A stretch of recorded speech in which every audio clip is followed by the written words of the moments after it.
Hi everybody, thank you so much for jumping on board today and signing up to be a part of what is NIBA's first online Zoom wellbeing conference. Today our guest speaker is Andrew Jobling, and you can see he's probably on the screen today over there. Thank you, Andrew, for joining us, and I believe everyone will get something out of today. I've personally heard Andrew speak twice so far, and on both occasions I've taken something away that I have put into my everyday life and also introduced into my family's life with my husband and my children. So I hope that you take something out of today. Andrew and I have had a bit of a talk before today about how it's going to run. So it's going to be an interactive session. So make sure that you ask questions or are using the chat to communicate with Andrew, because he will be answering questions and asking you for responses on questions as well. And just a little bit about Andrew. For those who haven't Googled him, you'll see behind him he's got a bit of a picture up there about the wellness puzzle. That is just one of the books that Andrew has written. He's actually written 7 published books, and he has sold in excess of 200,000 copies of these books. So a lot of people have read the material of what Andrew delivers. He's a motivational speaker and a mentor and coach. So outside of what he does here today, he does do this for other organisations, other schools, and different groups. So if you do like what you see, you can also reach out to Andrew and talk to him about coming within your own organisation to do some further work. He has over 30 years education in the speaking, business development and leadership and training. So on that note, let's hand over to Andrew, and I hope everyone gets something out of it. Thank you, Jody, and wonderful to be here. I'm really excited, and you know, Jody and I met the end of last year when I did a talk in December, just before Christmas, and it was a really positive outcome. Jody said, "Yeah, I want to get you to come and speak at conferences and all sorts of things," and then obviously the coronavirus hit, and then all of a sudden conferences are shut down and stopped. And what I love about what's going on in the world right now is that things have changed, but we're still moving forward. And I love the fact that, you know, I don't know how many of you, you know, when this whole thing happened, thought, oh no, this is horrible, but you're actually going, well, I'm quite enjoying.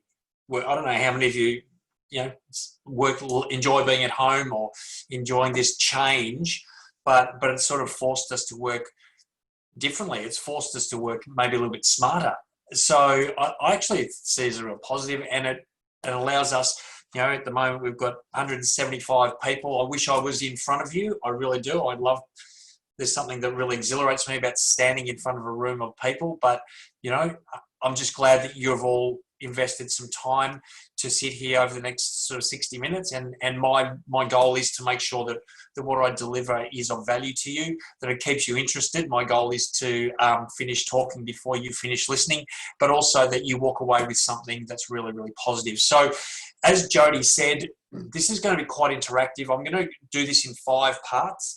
I'll do a little bit of blabbing. I'll share my screen, do a bit of a presentation, then we'll stop, and the chat room is open for comments. I'm going to ask for responses, or if you have questions, then please feel free to participate, and we'll get through as much as we can. But I guess just to add on Jody's introduction of me, you know, my background is sport. I call myself an unlikely athlete and an accidental author. Unlikely athlete because I was a skinny, sooky little mama's boy, and I ended up playing 7 years of professional football. I played at St Kilda back in the 80s when dinosaurs roamed the earth, and I've got 30 years in health and wellbeing, so I was 15 years a personal trainer. Loved that until I realised that this is a hard way to make a living, and that's when I call myself an accidental author. It was just a random decision I made almost 20 years ago now to write my first book, and that book was called Eat Chocolate, Drink Alcohol and Be Lean and Healthy, which, as you can imagine, did really well, and that got me started on this amazing journey over the last sort of 15 to 20 years of writing books. The Wellness Puzzle is my 7th, which I'll refer to a little bit today, and you know, I do a lot of speaking in this sort of stuff. I do a lot of stuff in schools and stuff that I absolutely love. So my goal today is really just to help you thrive. You know, that's my vision, is to help to create a wave of wellness around the world, is to help people to actually thrive in life. And, we're currently facing, this is something that's just happened, and, none of us were expecting coronavirus, and it's caused anxiety, it's caused stress, it's caused uncertainty, but it's also created enormous opportunity. And I want to refer to it a little bit, not too much, but I certainly just want to talk about things that I believe are going to help us live what I call a life of joyful longevity. So I'm going to just share my screen with you now and go to a presentation here. So I guess for me right now, my goal and vision is to help people live a life of what I call joyful longevity. Sorry about that. Okay, so joyful longevity. For us to live a life of joyful longevity, this is my definition of joyful longevity. Well, if we're going to put a number on it, 100 years old. Now, I don't know about you, but for me, I want to get to 100. Now, you might go, oh, I don't want to get to 100 if I'm going to be sitting in a chair with tubes up my nose eating my dinner through a straw. That's not how I want to be living. But if I was to say to you that my definition of joyful longevity and getting to 100 is active, is happy, is joyful, is on purpose, is doing all the things you want to do, is feeling like you're still contributing to society, is living a fulfilled, happy, beautiful life. I don't know about you, I want to get to 100 and I want to do that. So I don't know if you're up for that, then hopefully you will be interested in what I'm about to share with you. So then my journey over the last 30 years is to really help people live a long, happy, healthy life. It has been. And I, from a young age as a young personal trainer, I trained, when I started as a trainer, I'd come out of a professional sporting background, so I trained people really hard. I thought that was what it was all about. If they could walk out after a session, I felt like I could let them down. If they vomited, I thought it was their way of saying thank you. So as you can imagine, in my early days, I really was pretty clueless. And I didn't understand really what well-being was. I didn't understand what longevity was. And in fact, it's taken me many decades to get to this point where I actually think I understand. I don't know it all, but I think I'm starting to get some understanding. So when I wrote Eat Chocolate, Drink Alcohol and Be Lean and Healthy, I'd done a lot of research around nutrition, and I honestly thought that if you ate well and you exercise regularly, you would be healthy and you would live a long life. Now, I don't know how many of you potentially agree with that. Maybe you do, maybe you're smarter than I was, but and you don't necessarily agree with that. But that was my belief, that if you eat well and exercise regularly, you'll be okay. And if you had bad habits, then you'd end up dying young, okay? And however, there was way too much conflicting evidence all around me. My great-grandmother, I've got a Hungarian great-grandmother who lived to 97, and she drank brandy every single day, and she smoked a carton of cigarettes a week, and she ate rich Hungarian food. And I could never understand how she lived to 97. And and then on the other hand, there was, I look around the world and you see people that are active and seem to be eating well and doing all the right things, yet they end up sick or dying at a younger age. And I could never really work it out. I could never work it out until this is a turning point for me. Probably around about 10 years ago, I read a book. And in that book, it talked about a study that was done on 50 people that had lived beyond 100 years of age. And they had a life you would describe as joyful longevity. And got my attention. Because I always said I want to get to 100. Didn't really know how. Thought you ate well and exercise. So I read this book, and this study talked about a whole raft of questions that these people were asked to try and work out what is the secret to their longevity. They asked them about their nutritional habits, their exercise habits. They asked them about lifestyle habits. They asked them about attitude habits. They asked them a whole raft of questions. And what the researchers expected to find was healthy eating, regular exercise, good sleep, didn't smoke, didn't drink, did all the right things, and bada bing, bada bung, they lived to 100. Wrong. Interesting. So what they found, that healthy eating and regular exercise and all those things were inconsistent. Some did, many didn't. What they found was consistent, and this is critical. 9 out of 10 of these people said they woke up every day grateful for a new day. Grateful. Every day they saw as a gift. They were able to look at the positive side of life. They were able to forgive, and they didn't hold on to resentment. Now, you might be sitting there going, yeah, I mean, I know that. Can't believe you don't know that. But that, for me, at that time in my life was an incredible paradigm shifter, because it explained things I could never explain. Because my great-grandmother, who lived to 97, she, I looked at her smoking, and I looked at her drinking, and I looked at her food habits.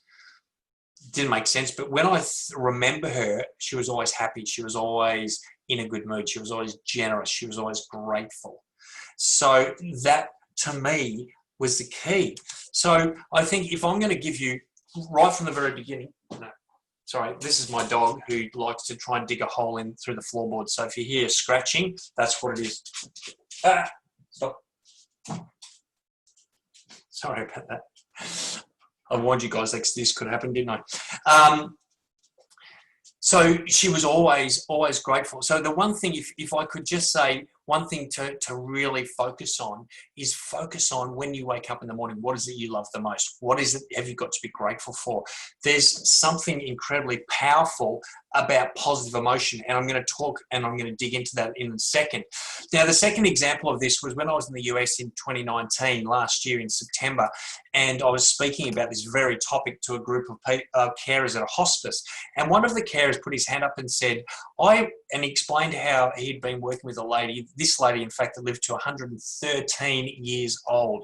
Now, you can see there in the picture, she's drinking a beer, but she smoked, she drank, she ate. He said her eating habits were atrocious. She drank soft drinks and all the worst possible habits you could have, she had, yet she lived to 113. And he asked her the question, he said, how do you do it? How do you possibly live so well and so long based on your questionable habits? And she said 5 little words, and those 5 words were, I don't worry about anything. I don't worry about anything. She went on to explain that she said, I know everything's okay. I have faith and I'm grateful. That word grateful came into it again. Incredibly important. So I'm going to go through a very simple formula to wrap up this first little section. This is a very simple formula, and Jodie's seen it already twice, so this is her 3rd time. But what I want to try and help you to achieve is tears of joy. And tears of joy to me is that life of joyful longevity. When things are happening that are so meaningful and so joyful that they cause this wonderful, just wondering if I can remove that thing at the top.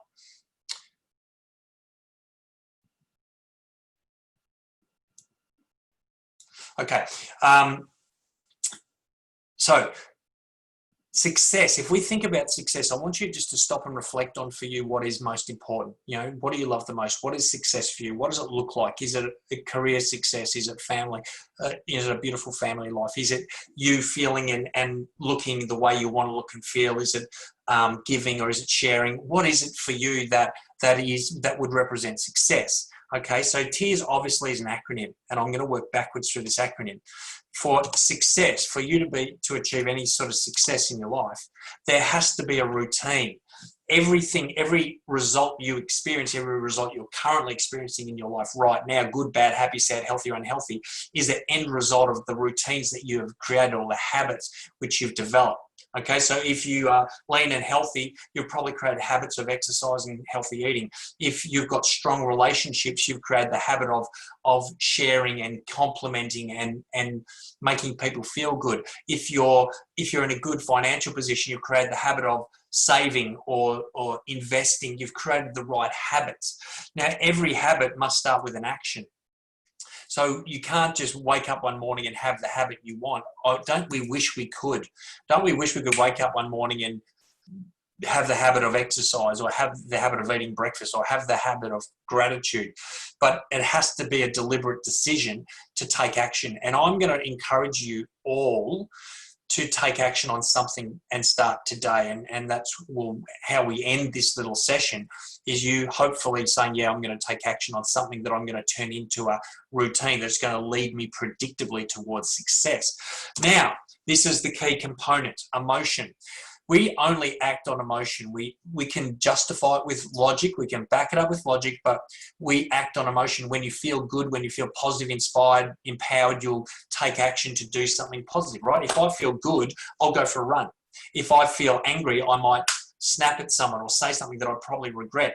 You know, when you're scared or you're upset, you might reach for a chocolate bar. When you feel positive or grateful, you're more likely to have something healthy. Do you understand what I'm saying? So emotion truly is the key here to the actions that we take. The other thing about emotion, which is critical to this idea of joy for longevity, and this is why those people live to 100, because of their emotional state and the physiological impact on the body of emotion. Emotion, positive and negative emotion, will have a physiological impact on your body. It'll impact your brain health, it impacts DNA, and it impacts your immune system. It impacts free radical activity and cortisol in the body.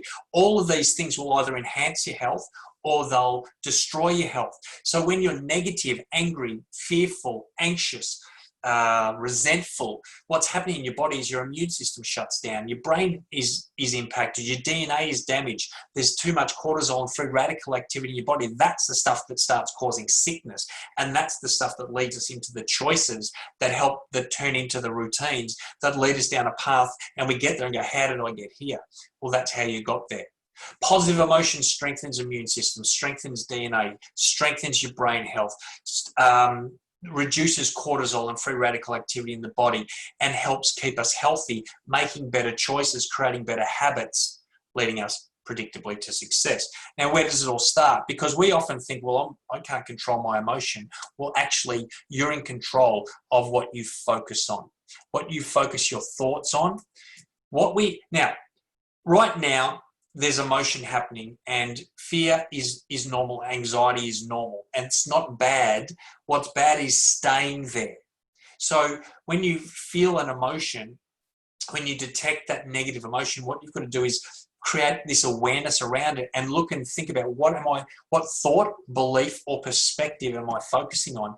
And if you can look at the thought, so you can change emotion in a heartbeat by simply changing your perspective, which we'll talk about in a sec. You can change it very quickly. So when you're angry, you can turn anger into gratitude. You can turn fear into excitement. Why? By changing the way you focus and the things that you look at and how you look at them, on your beliefs and on your perspective.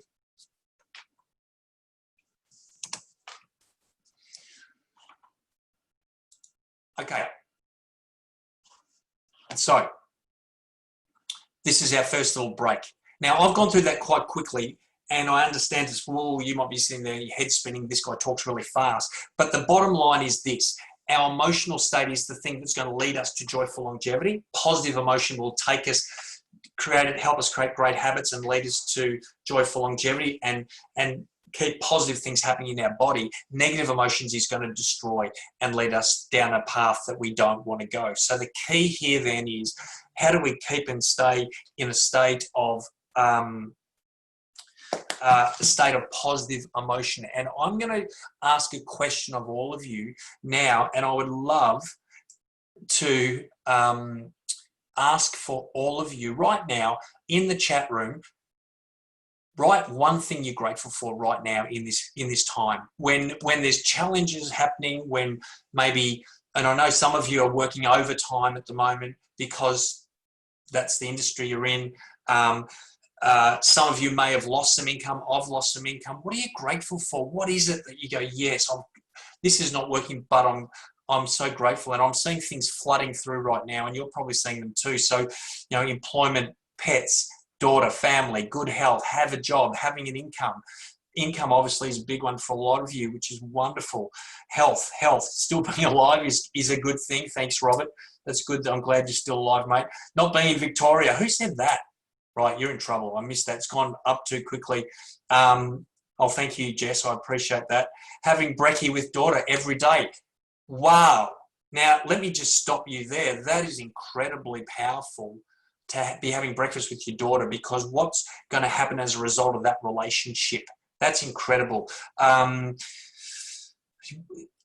Healthy, easing restrictions, having time to smell the roses, absolutely. Time to exercise your dog. Well, my little dog's sitting next to me, and I can tell you she's one of the things I'm most grateful for in this period of time. You know, I'm a single, I live alone, and she's kept me going. So I'm incredibly grateful for her family. So yeah, wonderful. That's beautiful. Thank you so much, everyone, for sharing. And I wish I had time to go through all of these wonderful comments. But I think if you can think about when stuff gets challenging, when things are rough and it's hard to stay positive, stop. When you feel that negative emotion, you'll feel it. It's, it's a gut feeling, isn't it? You go, I know when I'm angry or upset or fearful or anxious, you know it. Stop and say, what am I grateful for? And because you can't hold two opposing emotions in your body at the same time. You're either grateful or you're fearful. So when you think gratitude, all of a sudden you flick the switch on your emotion, all of a sudden you change the whole physiology of your body. There's so much research on this, and if you're interested in this sort of stuff, I would really do some research and get clear on why gratitude and positive emotion is so important. I'm going to keep moving because I'm just conscious of time, but thank you again for everyone for sharing. So I'm just going to go back now and share the screen again and move on to section number 2. Okay, so section number 2 is really just, I guess, a flow on, because we talked about the fact that our thoughts, our perspective, our belief system, that's what will lead to the emotion that leads to an action that we take that over time turns into a routine that leads us to a result. Therefore, the way we perceive anything and everything that happens is critical. So what I would just want to, if you've got pen and paper, hopefully you have, we're going to do a little exercise, a little activity right now. Nice and fun. Or if you don't have pen and paper, then just maybe go into your notes on your phone and what I'm going to do is I'm going to put up some pictures. What I want you to do is write down your initial reaction to those pictures. What do you see and what's your reaction to the picture? Because we can look at things from a different perspective. Currently, there's close to 200 people on this call right now. And out of 200 people, there's 200 different perspectives on what's being said and what's happening right now. Even on the words that I'm saying, even though you're all hearing the same words, it's going through your filter based on your experiences and your beliefs and your history and your perspective, and you're coming up with a conclusion based on what I'm saying. Hopefully it's positive, but maybe for all of you, it may not be. Some of you might be saying this guy's full of, you know what? I hope it's making sense, but it's all around perspective, and everything we look at is perspective, and how we react is based on perspective. Now, if you're finding there's a lot of negative reactions or not a lot of negative emotion, and please take this the right way, it's not someone else's fault, okay? It's your perspective that's leading to that emotion.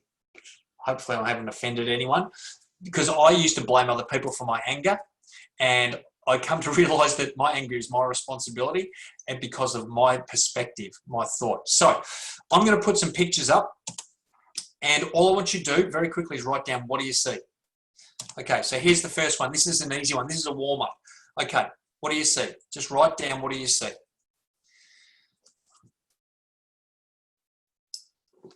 Okay, that's an easy one. What do you see? What do you see, and how does that, what's this sort of emotional response to that picture or pictures?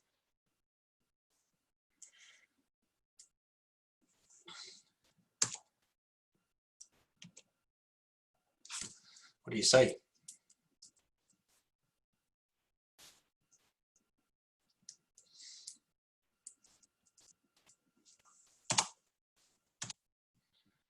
What do you see?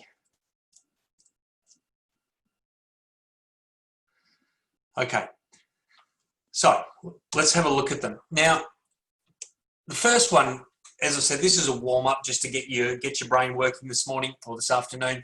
So if you saw, some of you saw a duck or a bird of some sort, and some of you saw a rabbit or a hare, yeah? with the first look, I mean, if you look again, you'll see, oh yeah, I can see both. But the first time you looked at it, you saw something. Now, you saw that first thing based on your perspective.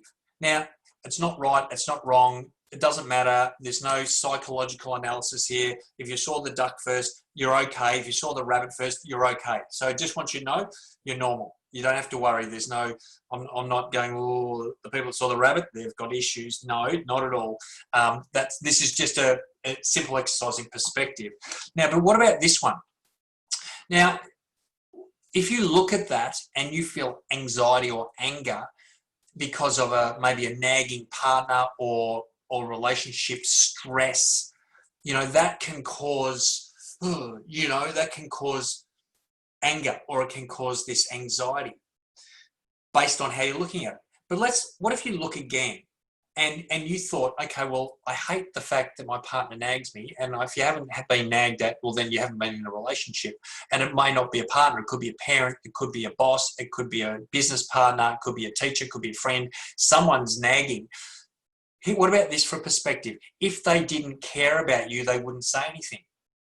Okay, well, maybe you could be grateful that, well, they care about me enough to not just say it once, but say it again and again and again. What about this? I mean, if you've ever had to nag someone, it's not fun, right? Like, it's quite uncomfortable and unpleasant. So when you put yourself in their shoes, you must be thinking, well, this is not fun for them either. And it must not be enjoyable for them to have to put up with the thing they're nagging me about either. Therefore, that could lead you to empathy. Rather than anger, it could give you empathy. Can you see? It's all about perspective. It's all about how you look at the situation as to the emotional response. So I can look at that and I can feel gratitude because I go, that's someone that cares. And I can feel empathy because that's someone who I need to treat better. Do you understand what I'm saying? So it's all about perspective. Now, this is a sight that I'm used to seeing. I don't know about any of you guys. I'm always in a hurry. Is anyone like anyone? Hit the wave hand button if you're like me, or thumbs up or whatever, and you are in a hurry, and even 5 or 10 k's over the speed limit, even just a little bit. I don't know how many times I've gone to my letterbox and there it is, and there's the speeding fine. And okay, so you can be angry. You can be angry. It's not fair. I was only going 5 k's over the speed limit. They should spend more time looking for real criminals. The anger can be there, or the frustration. Oh, I'm so stupid because I speed all the time. There's that negative emotion. Or what about gratitude for the fact that A, you can pay it? Number 2, what about for the message that maybe it means it's time to slow down? Maybe this is a sign for you to slow down. Maybe there's gratitude for the fact that, there's a law enforcement system that is protecting people, other road users, and you're speeding, even if it is a little bit, you're still a risk on the road. So you can look at this from different perspectives, and I just want to encourage you to, if you get a speeding fine, and I get lots of them, and I'm just going, well, I'm grateful I can pay it.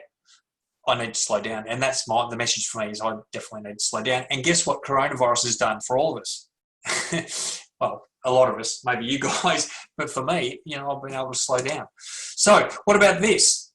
Now, I don't know if you've ever gone through the process of trying to get in shape or lose weight or get healthy, and you've done all the things you should be doing or think you should be doing. You get on those scales and nothing's changed, or your weight's gone up. How do you respond? What are you seeing? Do you see failure? Do you see frustration, or do you see opportunity? Do you see a lesson to say, well, maybe this is going to take longer than I thought. I've just got to be persistent and patient and create the right habits. Maybe you can look at it and go, okay, well, maybe there's something I'm not doing right. Maybe I can go and get some professional help and get someone to help me do this right so that I can get in shape. So again, can you see scales are the terror and torment of a lot of people? Or there's something to be incredibly grateful for because they're an indicator that maybe you need to look at things differently. Maybe you need to do things differently. So let's quickly get out of here and stop sharing and see what we've got here. Throw the scales out. That's a good idea, actually. I saw nice feet. Nice. Good. I wonder where my daughter was going in my car. Fair enough. I mean, is anyone, can anyone think of something that's happened over the last couple of months that initially looked bad, but it's actually turned into, when you re-look at it now from a different perspective, you go, I'm really glad that's happened, or that's been a really positive. I don't know if there's anyone that wanted to share something. We'll just give you a minute or two if you can think of something that you would share with the group, because I think it's really important. Well, COVID-19, someone just put COVID-19, and I think it's easy. So Michelle said, I normally travel a lot for work. Being home has allowed me to connect more to friends and family. So initially, yeah, we've gone, oh no, you know, we're stuck at home. But wow, when you look at it from a different perspective, not being able to go on holiday seems to be a bad thing. Yeah, but that's brought me close to my family. Incredible. Less car space, office now, less traffic. So you guys are on this, you know this stuff. But the thing is, it's easy in retrospect, isn't it, to go, oh, that was good. But what you've got to learn to do is when it's happening, when you're in that conflict, or you've opened that speeding fine, before you react, you've got to get good at take a deep breath, look at it again, ask yourself, what's good? What can I learn?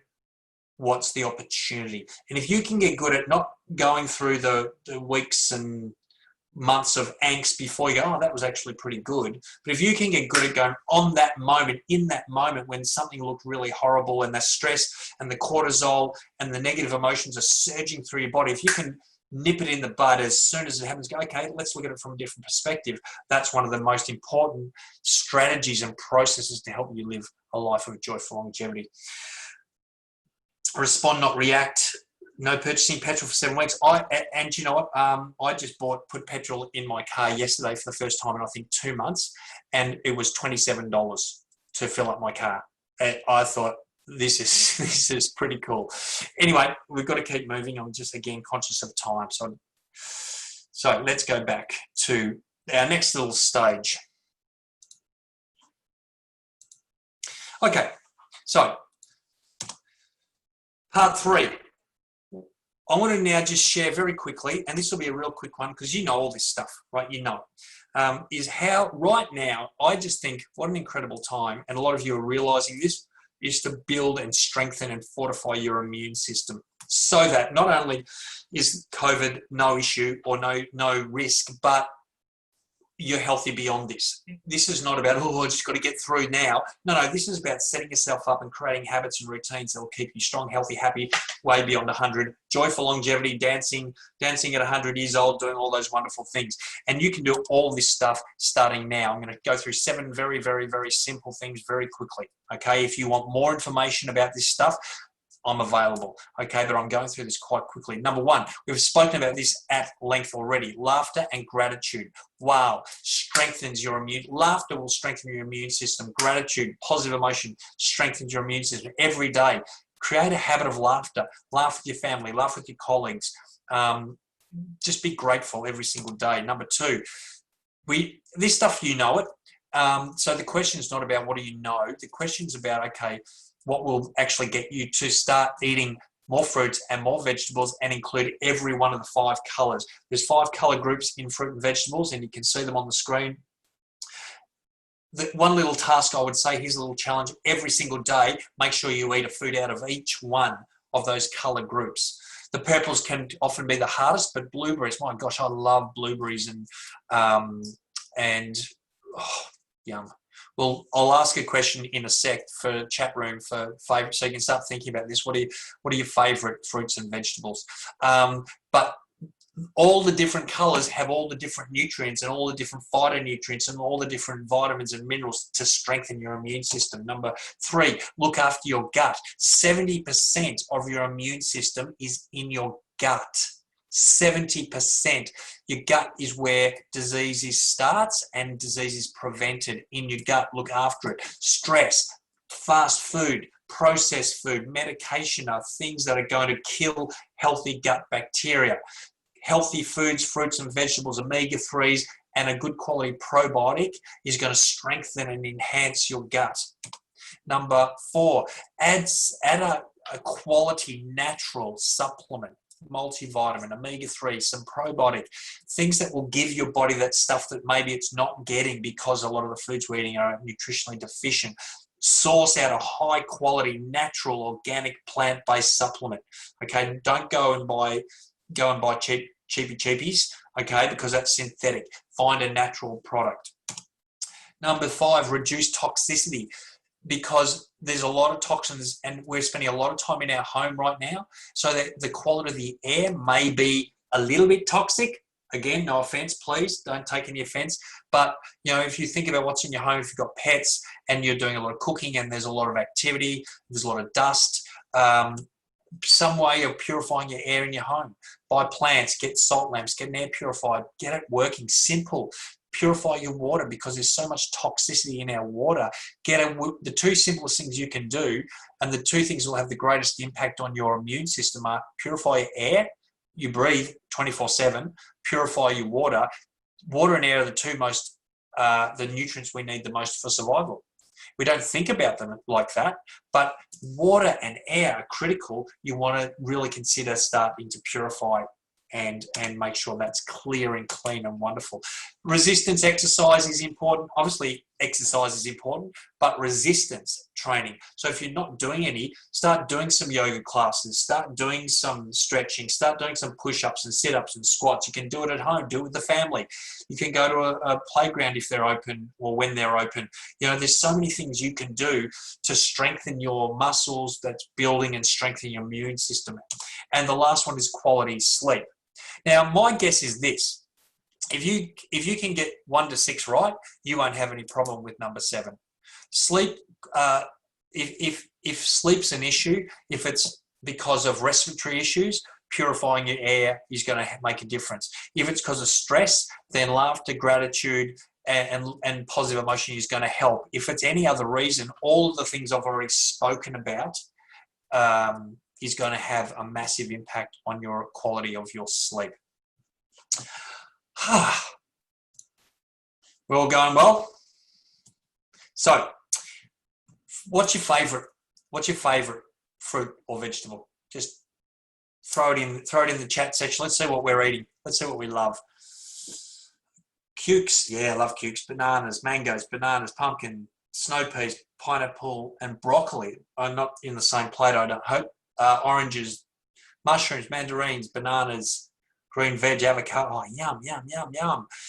Pumpkins, grapes, raspberries, lots of berries. We like berries. I think berries are winning so far. Brussels sprouts. My goodness, you don't see Brussels sprouts too often, but that's a good one. I like Brussels sprouts too. Mushrooms, I think mushrooms and berries are winning.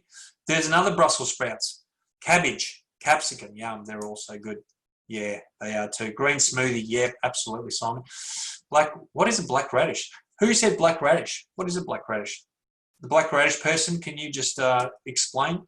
All vegetables, really. Patrick, that's great. Love Brussels. All right, we've got a few Brussels lovers. Pink apples with peanut butter.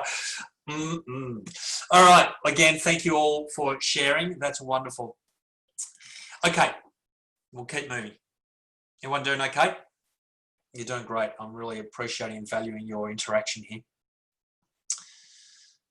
Okay.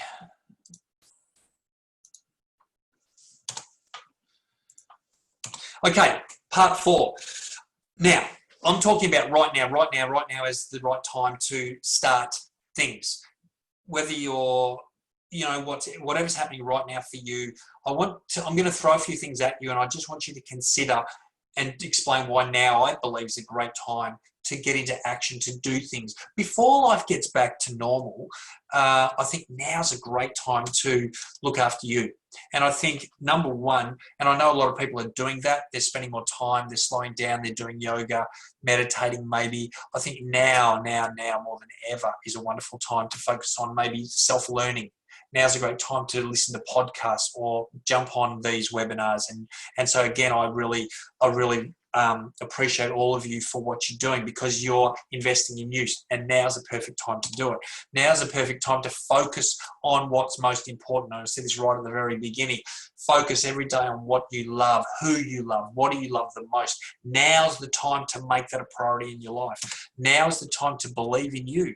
Now's the perfect time to start affirming that you are good enough, that you can get through this, that you can help people through this. Self-belief, honestly, if I was going to give you one character trait, one thing that's going to give you the most success and happiness in life, is belief in yourself. Believe in you. You are good enough, because you will do whatever you believe you can. Your belief is really the only barrier, and that'll lift you to the highest level, but will keep you where you are. It's belief.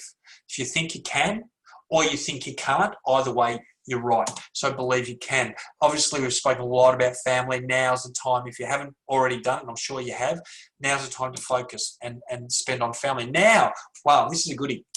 Get with your family. If you've got family or on your own, create a vision. Sit down and think about your life. What do you want to, how do you want it to be? How do you want to live? Where do you want to travel? Get your kids involved in this and create a vision board or a wall in your home and get pictures and stuff.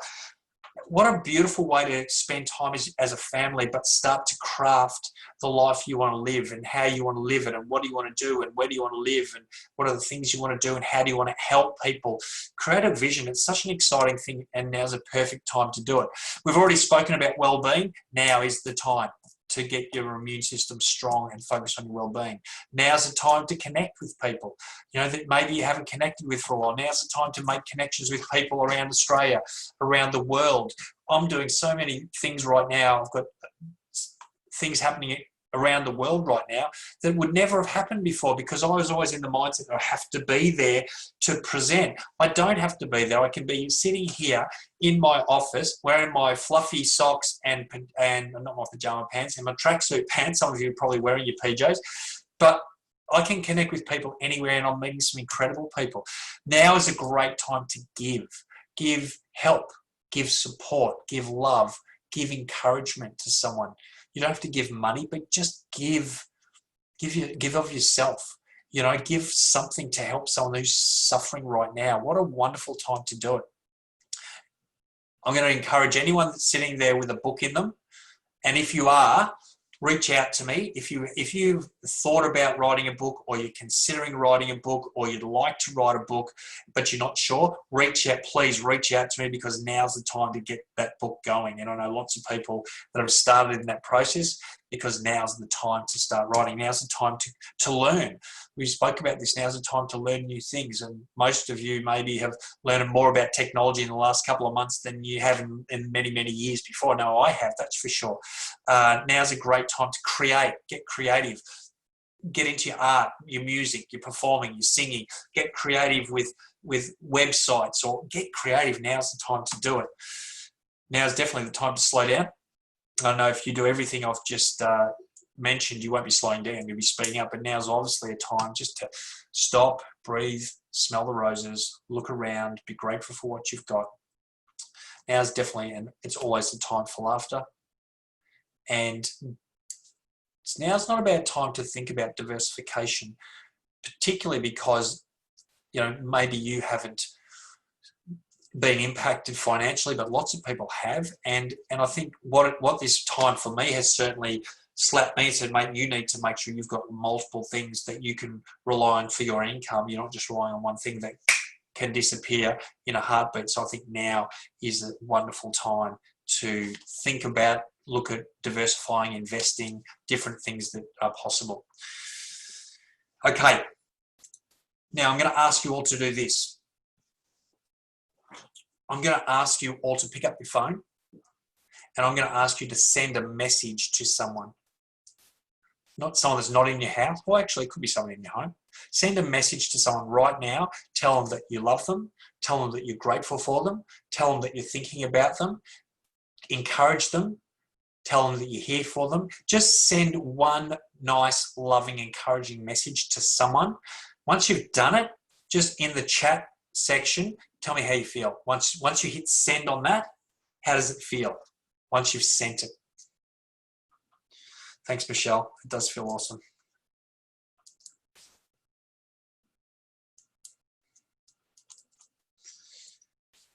some long messages going out, I can tell. Not an essay, just I love you, you're important to me. How does it feel? How does it feel sending those messages out? Yeah, it makes me smile.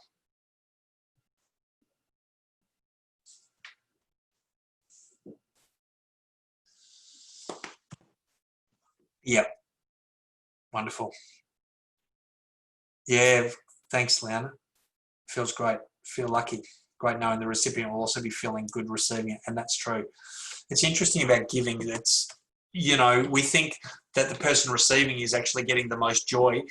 I don't know about you guys, but I love giving. I mean, it gives me such a warm feeling. So there's a message here as well. Giving, the gift of giving is often more for the giver. Therefore, if someone's trying to give something to you, help or support, make sure you receive it with love, because remember, that helps them feel good about themselves. So good on you guys. We don't do this enough. You're so true. So you're doing good. That's wonderful. Okay, we're now coming into the home straight here, and you guys are being amazing. So this is the last little section now, and this is all about taking action. This is all about what are we going to do. So I talked about success is the end result of routine. The routines that you create, the habits you create, will predictably lead you to success. Now, I'm going to get really technical and neuroscientific right now. 63 days. This is the neuroscience is showing it takes 63 days to create a strong neural pathway in the brain. Okay, now, what's a neural pathway? Well, that's a habit. A strong neural, that's what, if it's a strong pathway, that's a non-negotiable habit. That's like breathing. Do you know breathing is actually a habit? But it's now for you, it's so unconsciously embedded in your DNA that you don't have to think about breathing, which is a good thing, right? Can you imagine having to consciously take every breath? Brushing your teeth. I don't know how many of you have ever stood in front of a mirror, brushing your teeth, not even remembering how you got there, or don't even remember putting the paste on the toothbrush, or driving home from the same way every day for years and years. You end up driving. Who's ever driven in their driveway and turned off the engine and gone, I can't even remember driving home? That's a strong, unbreakable, impenetrable neural pathway in your brain. Now, the key then is, if breathing is a good thing and brushing your teeth is a good thing, and there are some things you'd like to turn into these unconscious habits, just know it only takes 63 days. 21 days creates the habit, but it's not. Where the mistake has been made is people think, well, that's all I need to do. No, it's still not strong enough. So you need another 21 days to strengthen it. But then the final 21 days embeds it and makes it part of your DNA forever. 63 days. So this is going to get emailed out to all of you. You'll get this tracking sheet. Okay. So as you can see, it's a very simple thing. And all you're doing is you're going to track activity on one thing. I'm going to just suggest one thing. Now, if you want to do more, that's up to you, but I'm suggesting one thing and one thing only for 63 days. First thing, what is most important for you? What do you love the most? What is your drive? What is the reason that's going to get you focusing on one thing, one thing, one thing, one thing? Now, I'm going to put a few things up here, but I only want just as examples, but all I want you to do is think about one thing. I've put look for the good, look for the lesson, look for the opportunity. All right, maybe it's perspective. Maybe your thing is, I need to look at things from a different perspective. Maybe you want to eat breakfast within 15 minutes of getting up. Maybe you want to read 15 minutes of an inspirational book and learn more every day. Maybe you want to do 10,000 steps a day. Maybe you want to turn off the TV, turn off the news maybe, and spend time with your family for half an hour. I don't know what it is. This is, honestly, this is up to you, whatever it is for you, okay? And I want to give you an example. Once you choose your one thing, your goal is simply to do it one day at a time. Just tick the box, tick the box, tick the box, win the day.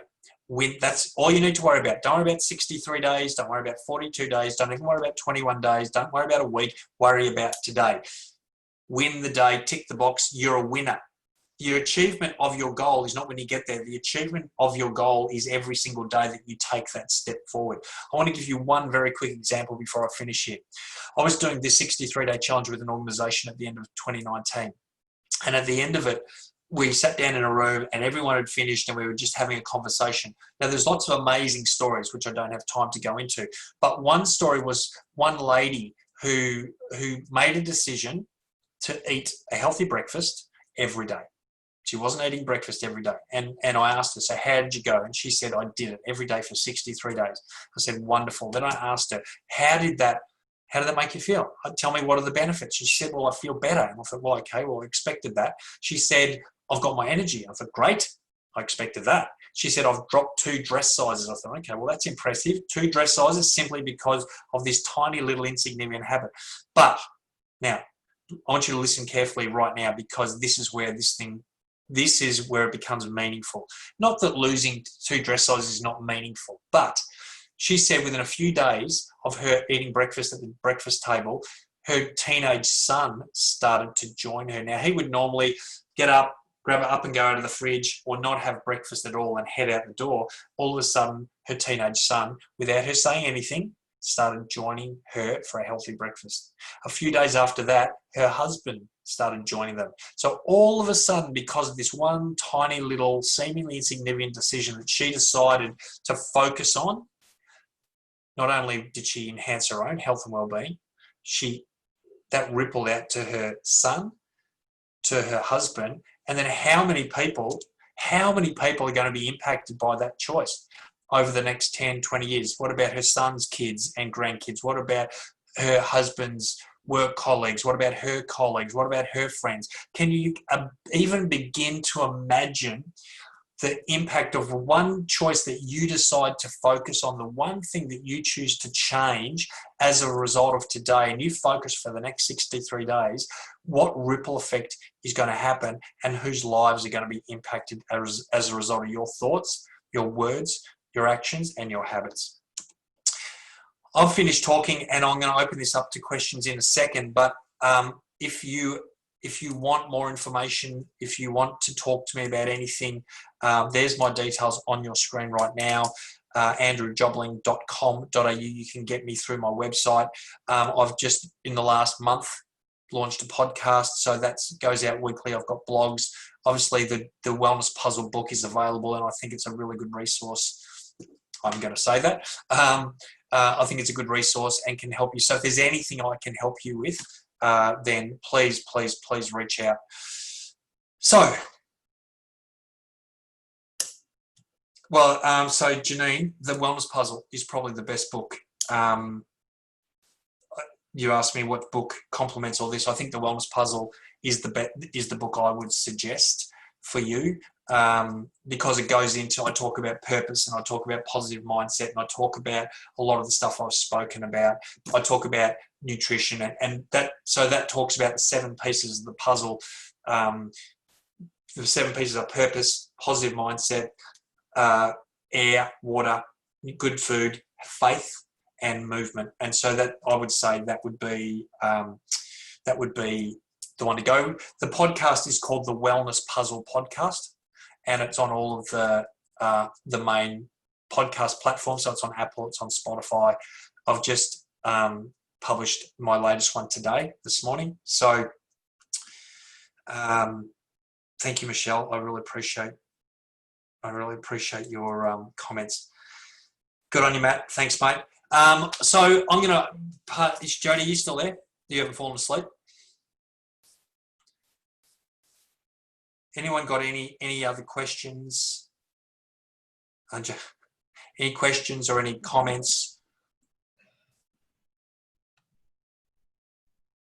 Thank you. Thank you for your messages. I appreciate it. Thank you. I appreciate all of your wonderful comments. So thank you so much. So I'm not sure if anyone, Jody, whether you want to say anything before we finish.